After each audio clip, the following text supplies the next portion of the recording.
Saudara-saudara, tema kita dalam sebulan pendalaman Dhamma hari ini adalah tentang bagaimana kita merasakan kebahagiaan di saat terjadi perubahan. Tentu tidak mudah menghadapi perubahan yang selalu terjadi di setiap kehidupan kita, di setiap waktu kehidupan kita. Kita semua memahami bahwa perubahan itu pasti terjadi. Tetapi kalau perubahan dari buruk menjadi baik, itu kita dengan mudah menerima. Misalnya kita sakit kemudian sembuh, itu adalah perubahan. Dan kita bisa menerima itu dengan senang hati. Kemudian dari kesulitan mendapatkan pekerjaan, kok sekarang jadi mudah sekali ya mendapatkan pekerjaan dalam suasana seperti ini? Itu akan mudah kita terima. Demikian pula ketika kita mendapat pujian, mendapat penghargaan, mendapat perhatian, sangat mudah kita menerima itu semua sebagai satu kenyataan dalam kehidupan kita. Tetapi bila yang terjadi sebaliknya, dari kondisi kita punya pekerjaan, kemudian menjadi tidak punya pekerjaan, punya kesehatan, kemudian menjadi hilang kesehatan, punya harta, menjadi tidak punya harta, punya pasangan hidup, menjadi tidak punya pasangan hidup, punya keluarga, menjadi tidak punya keluarga, dan seterusnya, masih banyak sekali perpisahan-perpisahan ataupun perubahan-perubahan yang kita hadapi, tapi dalam kondisi yang negatif, maka itu tidak mudah untuk kita terima. Kadang-kadang kita bisa mengalami kesedihan, bercucuran air mata, sulit untuk tidur, stres dan sebagainya selama beberapa waktu. Saya katakan beberapa waktu karena setiap orang tidak sama. Ada yang mungkin 2-3 hari sudah selesai. Ada yang seminggu 2 minggu masih stres. Ada yang sampai bertahun-tahun masih stres. Saya ingat sekali ada salah satu teman di wihara dahulu. Jadi saya melihat dia kondisi fisiknya kurang begitu sama dengan orang lain. Jadi tubuhnya ini banyak sekali seperti tonjolan-tonjolan di seluruh tubuhnya.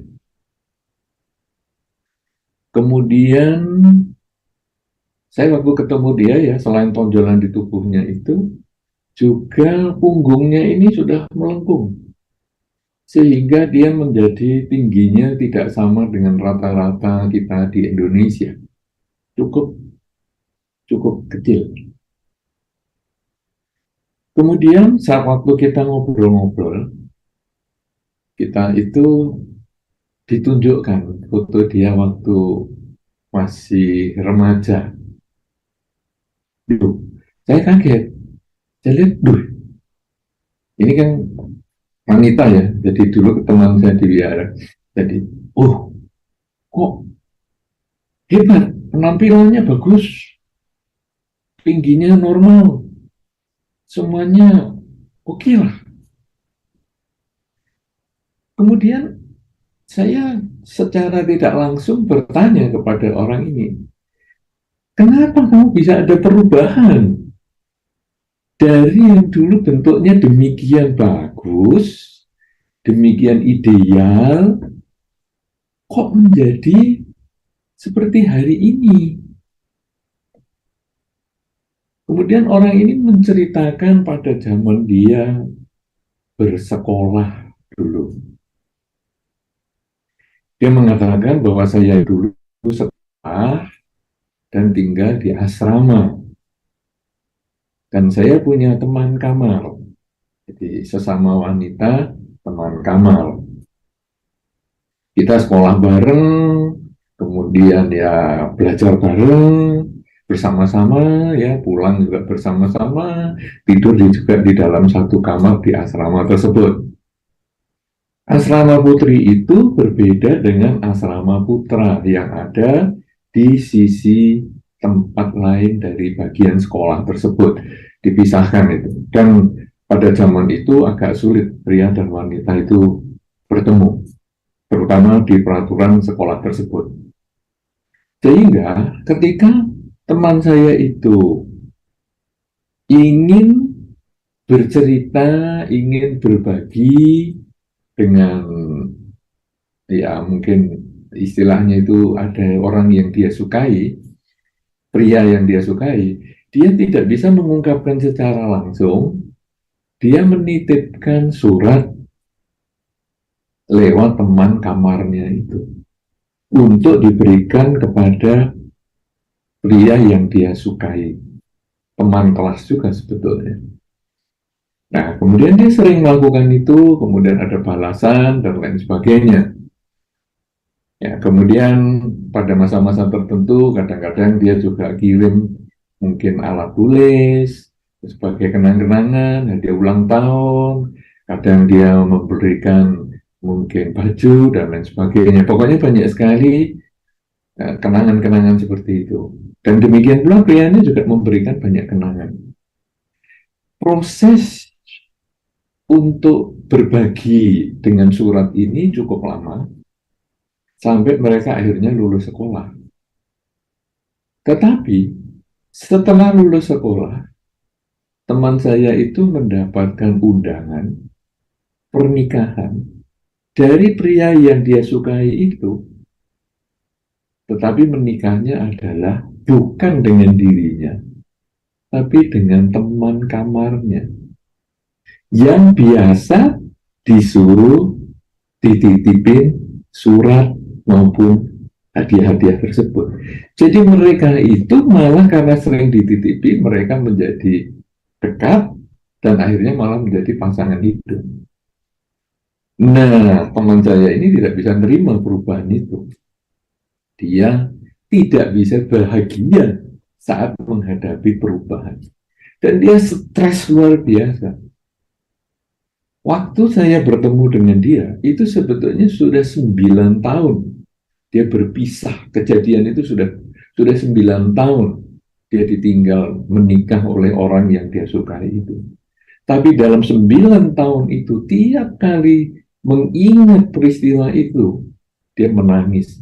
Dan dia sulit tidur, dan dia stres. Dan karena dia selalu menangis, dia selalu membungkuk dan lain sebagainya, tubuhnya itu dia berubah. Kemudian tubuhnya yang dulunya mulus bersih itu akhirnya keluar tonjolan-tonjolan banyak sekali di tubuhnya. Dan kemudian waktu dia menceritakan itu pun dia masih sedih. Dan ketika dia menceritakan itu pun dia membuka satu kotak yang isinya adalah hadiah-hadiah yang diberikan pria itu, termasuk surat-surat yang diberikan pria itu masih disimpan dalam 9 tahun dan masih tetap menginspirasi dia untuk selalu sedih, untuk selalu menangis dan tidak siap menghadapi perubahan. Ini kisah nyata seperti ini kemudian mengkondisikan kita untuk merenung bahwa kalau kita tidak siap menghadapi perubahan dari kebahagiaan jatuh ke dalam penderitaan, benar-benar kita itu menjadi berubah, baik cara berpikir maupun fisik kita. Orang yang kita stresi sudah menikah, sudah dia itu orangnya sudah menikah dengan temannya kamar tadi, tapi dianya sendiri dalam 9 tahun selalu menangis, sehari bisa berkali-kali.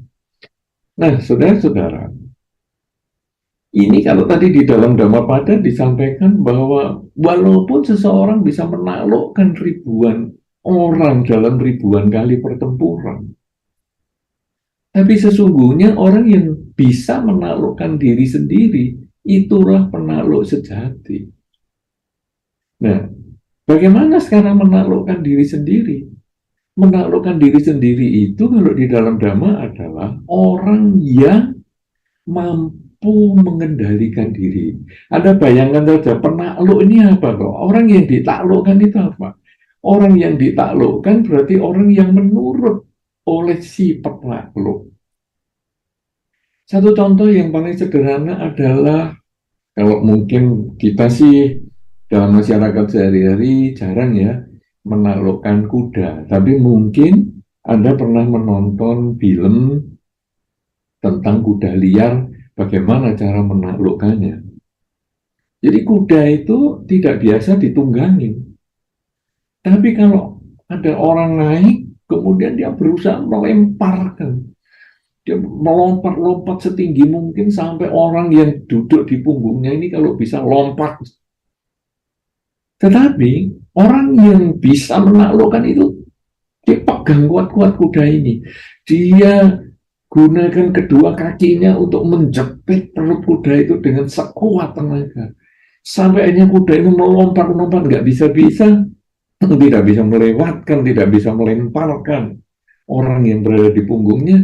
Akhirnya dia takluk, dia menyerah, dan akhirnya dia menurut. Mau disuruh belok kanan, belok, disuruh belok kiri, belok, suruh maju, maju, suruh lompat, lompat. Itulah kuda yang sudah ditaklukkan. Nah, kalau tadi dikatakan, seseorang akan menjadi penakluk sejati kalau menaklukkan diri sendiri. Artinya, kalau diri sendiri ini bisa dikendalikan, menghadapi perubahan, maka dia adalah penakluk sejati. Saudara-saudara, sekarang marilah kita merenungkan diri kita masing-masing. Ketika kita menghadapi perubahan dari penderitaan menjadi kebahagiaan, kita sudah nggak usah ngomong, pasti senang, pasti bisa pernah menolak, dan kita akan ketawa dengan lebar. Dari suka, dari duka menjadi suka, ya, dari sakit menjadi sehat, kita pasti ketawa lebar. Tapi sebaliknya ketika kita dalam kondisi bahagia menjadi tidak bahagia, kalau kita tidak mampu menaklukkan diri sendiri, kita bisa seperti kuda yang akan melemparkan orang yang menduduki dan kita bisa terlempar dari punggung kuda, atau kalau jangka panjang, mungkin pengalaman teman saya dulu bisa terjadi juga pada kita. Karena dia manusia, dia bisa mengalami seperti itu, maka kita sesama manusia juga punya kemungkinan mengalami seperti itu juga. Karena itu sekarang, dalam kesempatan yang baik sekali di dalam sebulan pendalaman Dhamma ini, kita akan mencoba mencari cara bagaimana kita bisa menaklukkan diri kita ketika kita menghadapi perubahan, sehingga kita bisa berbahagia saat menghadapi perubahan. Yang tema kita pada kesempatan ini. Saudara-saudara, hal yang perlu kita renungkan pada saat terjadinya perubahan adalah bahwa perubahan itu wajar, bukan sesuatu yang aneh. Kita sebetulnya sudah mengerti itu dengan baik sekali. Kalau kita melihat di jendela semua cuaca ataupun langit di luar gelap, itu tidak gelap selamanya. Tadi beberapa jam yang lalu masih terang. Beberapa belas jam yang lalu malah masih pagi. Nanti beberapa jam kemudian dia juga akan pagi. Jadi ini semua selalu berproses. Kita tahu itu ada gelap, ada terang. Kemudian kita juga tadi pada saat meminta tuntunan sila, ada disebutkan sila yang ke-6, yaitu tidak makan setelah jam 12. siang atau setelah tengah hari. Kita juga tahu bahwa kita setelah jam 12 siang ini kadang kita juga bisa merasa lapar pada awal-awalnya ya. Jadi kadang malam pun kita, aduh lapar, tapi ya saya sudah menjagalah supaya saya bisa menjalankan sila ini dengan sebaik-baiknya. Kita tahu ada kenyang, ada juga lapar. Kemudian kita juga tahu kadang-kadang pekerjaan bisa berubah dan sebagainya. Itu semua kita sudah tahu dan itu banyak sekali contohnya yang tidak perlu kita sebutkan satu persatu. Nah, saudara-saudara, kalau kita sudah tahu bagaimana kita sekarang mendalami dan menghayati bahwa perubahan itu sebagai kenyataan, kalau kita stres, seperti teman saya tadi, stres, itu adalah karena pikiran saya tidak bisa menerima perubahan. Perubahannya sudah jalan dengan sendirinya. Perubahan adalah alamiah. Tetapi sikap mental kita terhadap perubahan itu kita yang buat. Perubahan alamiah. Jadi kuda tadi melompat-melompat itu dia alamiah. Karena dia tidak mau menerima perubahan, dia lompat. Kemudian sikap kita menjepit perut kuda, sikap kita memegang kendali sekuat tenaga, itu adalah pilihan kita. Sampai akhirnya kuda itu tunduk. Demikian pula dengan teman yang tadi saya ceritakan di awal itu, lelaki yang dia sukai, dia sudah menikah, dia sudah dia tidak dipikirkan lagi. Tetapi sikap kita menghadapi perubahan itu yang harus kita kuasai. Nah, sekarang bagaimana cara menguasainya? Bahwa di dalam kehidupan kita ini, yang disebut perubahan itu apa? Yang disebut perubahan itu adalah dimensi waktu. Yang membuat berubah adalah waktu. Tadi terang, sekarang gelap. Besok terang. Itu adalah permainan waktu. Tadi kenyang, sekarang lapar, besok kenyang. Itu perubahan waktu. Tadi sakit, sekarang sehat, besok mungkin sakit lagi. Semua hanya dipermainkan oleh waktu. Kalau demikian, sekarang kita dalam pengendalian diri ini, kita harus memahami bahwa sesungguhnya dimensi waktu itu ada hanya dalam pikiran kita. Tadi itu ada di dalam pikiran kita sebetulnya karena hanya khayalan.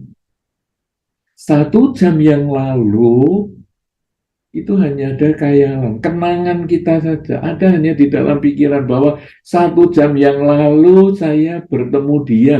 Kenyataan saya mungkin sekarang sudah tidak ketemu dia. 1 jam yang akan datang itu juga khayalan, karena itu belum tentu terjadi. Nanti 1 jam lagi saya mau ketemu dia, belum tentu. Tetapi kenyataan adalah saat ini. Tadi dan nanti dan tadi hanyalah pikiran kita. Kalau demikian, saudara-saudara, perubahan itu kenyataan, sikap mental kita menghadapi perubahan itu sebetulnya adalah dengan mengetahui bahwa dimensi waktu itu sebetulnya hanyalah saat ini, maka sekarang kita harus belajar hidup adalah saat ini untuk siap berbahagia menghadapi perubahan. Jadi kuncinya supaya kita bahagia menghadapi perubahan itu sebetulnya adalah hidup pada saat ini. Kenapa? Karena yang membuat tidak bahagia itu masa lalu ataupun masa yang akan datang. Kenyataan saat ini itu sebetulnya kita bisa memperbaiki perubahan di masa lalu yang mungkin buruk dan kita bisa meningkatkan ataupun mempersiapkan diri kalau di masa depan terjadi hal yang buruk juga. Jadi saat ini sebetulnya yang kita miliki. Tadi sudah lewat, nanti belum datang, saat ini kenyataan dan saat inilah yang kita miliki dan saat inilah sikap mental kita yang harus kita perbaiki. Nah, sekarang apa yang harus kita perbaiki ketika menghadapi perubahan, khususnya ketika perubahan itu pada hal yang buruk. Hal yang kita harus persiapkan adalah bahwa dalam setiap perubahan selalu ada peluang baru. Setiap perubahan ada peluang baru. Itu yang nomor satu. Dari mana ini ceritanya? Ceritanya adalah, kalau sekarang ini kita sebulan pendalaman Dhamma, tentu kita untuk persiapan saat Waisak, yang sudah tinggal beberapa hari lagi. Cerita Waisak ini adalah puncak perjuangan Pangeran Siddhartha. Karena Tri Suci Waisak berbicara tentang kelahiran Bodhisattva. Bodhisattva Buddha ini, Bodhisattva Siddhartha Gautama ini mencapai kebudaan sebagai peristiwa yang kedua, dan Siddhartha Gautama yang sudah menjadi Buddha ini wafat atau parinibbana sebagai peristiwa yang ketiga yang kita peringati saat Waisak. Tetapi hal yang paling penting di sini adalah bahwa beliau mencapai pencerahan. Kenapa bisa beliau mencapai pencerahan? Peluang apa yang beliau dapatkan sehingga beliau mencapai pencerahan? Adalah kalau kita tarik 6 tahun sebelumnya, beliau melihat perubahan itu. Ada orang tua, ada orang sakit, ada orang meninggal. Tua, sakit, mati. Sehingga beliau bertanya kepada Cana yang mengikuti beliau sebagai sais kereta. Apakah aku bisa tua, sakit, dan mati? Oh, bisa. Kita semua bisa tua, sakit, dan mati. Beliau menjadi tidak bahagia saat memahami ada perubahan ini. Sehingga beliau berpikir, waduh, aku yang punya harta yang demikian banyak sebagai pangeran, punya kekuasaan sebagai pangeran, tidak bisa mengatasi perubahan. Ini beliau seperti orang yang akan menjinakkan kuda tadi yang melompat-lompat. Sulit sekali mengendalikan kendali kuda ini. Sampai akhirnya beliau meninggalkan istana. Saya mau mencari peluang. Bisa nggak mengatasi perubahan ini? Karena tua, sakit, dan mati ini ternyata bukan hanya berbicara tentang manusia, tetapi tua, sakit, dan mati ini berbicara dari apa saja, segalanya.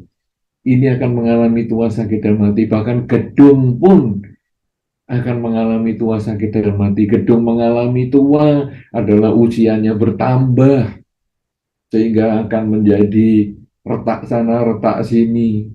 Kemudian mengalami sakit, mengalami pengelupasan, catnya, dinding-dinding menjadi rontok, gentengnya kemudian menjadi retak, dan mengalami kematian kalau mungkin bangunan itu kemudian roboh, hancur. Dan itu semua mengalami kendaraan, kemudian peralatan kita, dan lain sebagainya. Jadi itu kemudian mengkondisikan kita, ataupun pada saat itu Bodhisattva berpikir, peluang apa yang bisa aku dapatkan untuk mengatasi perubahan. Dan kemudian beliau bermeditasi dengan berbagai macam, sampai akhirnya pada saat purnama Sidhi di bulan Waisak, beliau mencapai pemahaman bahwa sesungguhnya peluang itu adalah mengubah cara berpikir. Bahwa ketidakkekalan adalah kenyataan. Tetapi sikap mental kita menundukkan pikiran kita. Itulah pilihan yang kita bisa lakukan. Dan cara menundukkan pilihan atau cara menundukkan pikiran kita itu adalah dengan selalu sadar bahwa saat ini saya sedang apa. Tetapi untuk bisa sadar saat ini sedang apa, kesadaran yang berjangka panjang ini harus dimulai dengan perhatian. Perhatian yang sesaat-sesaat. Saat ini saya perhatikan saya sedang apa. Saat ini saya perhatikan sedang ini. Perhatian yang terus-menerus menjadi kesadaran yang panjang. Nah, saudara-saudara, tadi sebelum kita berbagi dharma, kita sudah bermeditasi bersama. Sebetulnya meditasi bersama itu, tadi kita sudah sampaikan, cobalah kita memperhatikan kapan napas masuk, kapan napas keluar. Perhatian itu bisa sifatnya pendek-pendek, putus-putus. Karena saat kita memperhatikan napas masuk, memperhatikan napas keluar, kadang kita juga masih dengar teman kita mungkin bergerak di belakang sana, di depan sana, mungkin ada kendaraan yang lewat di depan tempat kita duduk dan lain sebagainya. Kita masih mendengar itu, jadi perhatian kita masih putus-putus. Tetapi bagi kita yang sudah sering berlatih, sehingga perhatian kita ini sudah menjadi lebih menyatu, lebih panjang waktunya, yang disebut dengan selalu sadar, saat ini napas masuk, napas keluar, sadar napas masuk dan napas keluar, perhatiannya menjadi semakin panjang, maka kita kemudian batin menjadi lebih tenang. Karena ketika kita mendengarkan gerakan di sana di sini, teman kita bergerak ataupun ada kendaraan yang lewat dan sebagainya, kadang-kadang kita tidak bisa menerima itu sebagai perubahan. Dengan kita protes, kenapa sih kamu gerak-gerak, kenapa sih di sana di luar berisik dan lain sebagainya. Tetapi ketika kesadaran itu sudah bertahan untuk waktu yang lama, walaupun mungkin kita masih mendengar suara kendaraan, walaupun kita masih mendengar suara teman kita, tetapi kita sudah lebih tahu saat ini saya sadar, saya sedang bernapas. Nah, ini adalah sebetulnya dasar di dalam Dharma. Yang bukan menjadi tujuan, tetapi hanya dasar saja. Kenapa? Karena dasar ini yang kita latih pagi bangun tidur dan malam mau tidur, yang kita sebut dengan berlatih rutin dalam meditasi. Pagi kita katakanlah minimal 15 menit, malam mau tidur juga 15 menit. Nah, kita sebetulnya membiasakan diri memiliki perhatian yang sepotong-sepotong tadi, ataupun memiliki kesadaran yang panjang, itu menjadi satu kebiasaan. Sehingga kalau menjadi satu kebiasaan, hidup kita nanti sepanjang hari akan selalu berisi perhatian dan kesadaran.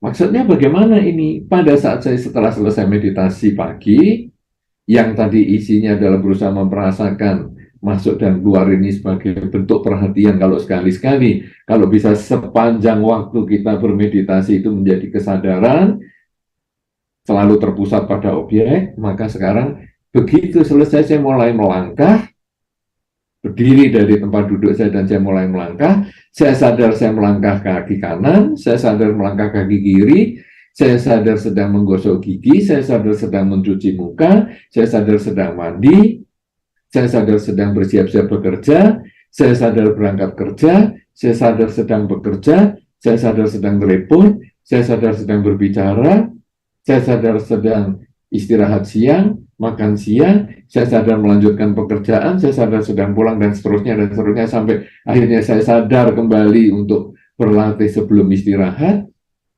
15 menit kemudian saya sadar saya beristirahat dan saya sadar saat ini saya sedang berbaring, saat ini saya tidur. Itu yang sebetulnya harus kita lakukan sepanjang hari. Kenapa demikian? Karena kesiapan kita supaya kita berbahagia, bahagia itu adalah kondisi mental, bahwa kita ini bisa menerima segalanya sebagaimana adanya, bahwa saat inilah kenyataan, ini dimulai dengan memiliki perhatian dan memiliki kesadaran. Hanya seperti itu saja. Sehingga ketika Anda di perjalanan misalnya, jalannya kok macet, lalu Anda emosi, wah ini mau ke kantor, jalanan macet. Kenapa kita protes jalanan macet? Karena kita membayangkan ada kondisi tertentu bahwa jalan ini tidak macet. Jadi kita bermain dengan dimensi waktu. Kemarin tidak macet, biasanya tidak macet, dulu tidak macet. Jadi kita hanya bermain dengan dimensi waktu. Kemudian nanti kalau macet, saya kan pekerjaannya jadi terlambat dan sebagainya, itu nanti. Saat ini saya tidak bisa mengubah, sudah macet, sudah berhenti, stuck di situ, kendaraan di depan saya berhenti, kendaraan di belakang saya berhenti, saya maju nggak bisa, mundur nggak bisa, balik nggak bisa. Yang bisa saya ubah hanyalah cara berpikir. Ibaratnya naik kuda, saya sudah naik kuda liar tadi, sudah pegang kendalinya, kudanya lompat-lompat, ya saya hanya bisa menjepit paha saya dan juga betis saya, di lutut saya, jepit sekuat tenaga ke perut kuda itu. Tidak ada pilihan lain. Nah, jadi sekarang pada saat saya jalanan macet, bukan emosi kemacetannya. Sekarang saya hanya melihat peluangnya. Apakah yang bisa saya lakukan? Sama dengan Pangeran Siddhartha, begitu stres melihat perubahan, bukan hanya stres terus kemudian bertahun-tahun di rumah hanya sedih, kenapa kok ada perubahan, tapi justru beliau meninggalkan istana untuk mengubah cara berpikir. Demikian pula kita, jalanan macet. Bukan macetnya yang diomeli sekarang. Apa yang harus saya bisa lakukan ketika sedang macet? Jadi kita mulai melihat peluang dari sudut yang berbeda. Apa yang bisa saya lakukan sekarang? Oke, kalau gitu mungkin saya harus telepon beberapa klien saya bahwa ada beberapa hal yang bisa saya kerjakan walaupun saya tidak ketemu dengan dia.